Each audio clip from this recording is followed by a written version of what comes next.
የምርጫ ሂደቱ በአጠቃላይ ያው እኔ ካሙዙ ካሰባራለሁ እንግዲህ ያው እጩ ነኝ የካ ነው ወረዳ 8 እዚህ ነው እንግዲህ የመረጥኩትም መመረጣም እዚህ ነው የኔ ምርጫ ክልል እንደምታየው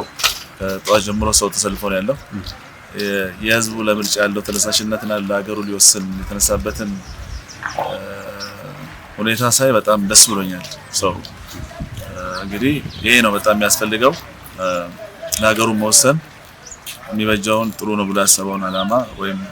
ሐሳብ ማስፈጸም ይቻላል ሰው እንደዚህ አይነት አጋጣሚ የሚበጃውን መምረጥ ነው ስለዚህ መምረጥ ስልጣኔ ነው ስለዚህ ያየሁት ነገር በጣም ግሩምና ድንቅ ነው በጣም ሰው ያው አይቷን ተቀምጠው ተሰልፈው ከጧት ጀምሮ ያለው ነገር ደስ ይላል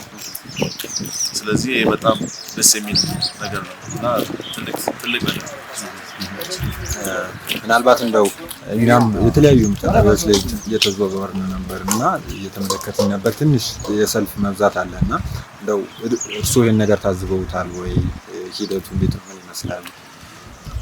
እንግዲህ በምርጫ አስፈጻሚዎቹ ቶሎ ቢያረጉ ቢያፈጥኑ ጥሩ የሚል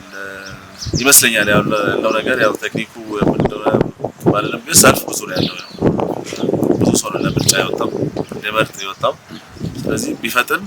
ጥሩ ይመስለኛል ቢፈጥንበት ሁኔታ ቢያደርጉ ሰው አስተያየት ነግራቸዋለሁ ውስጥም ባለው እንትን ሰው እንዳይንገላታ አድርጎ ቶሎ ቢያደርጉ ቶሎ ያከሩት ነው የሚል አስተያየት ተመረፈ ሲያሳዩም አይቻለው ሰዎችን አንዳንድ ሰዎች ግንዛቤ ሲሰጡም አይቻለው የተሻላቸውን ያደርጉ ነው ያሉት ስለዚህ ጥሩ ነው ያለው አጠቃላይ ጥሩ ነው እንደው ያው ኦሬዲ አሁን የምርጫ አንዱ ፓርቱ ተመራጮች የሚያገኙትን ድምጽ ነው በጸጋ መቀበል ነውና ከሷ አቋያ የሚያስተላልፉት መልእክት ካለ ለፓርቲዎች ለተፎካካሪዎች አጠቃላይ እንግዲህ ያው በዚህ ነገር ውስጥ ተሸናፊ የለም ያው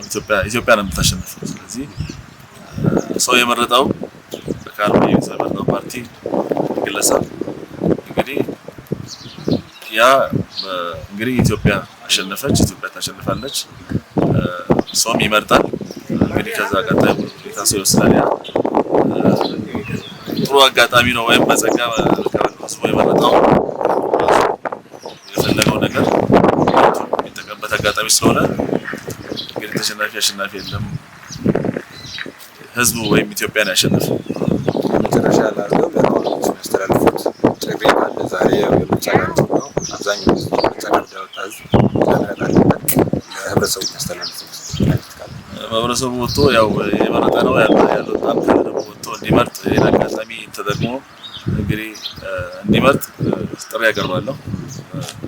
ይሄ ነው ያለኝ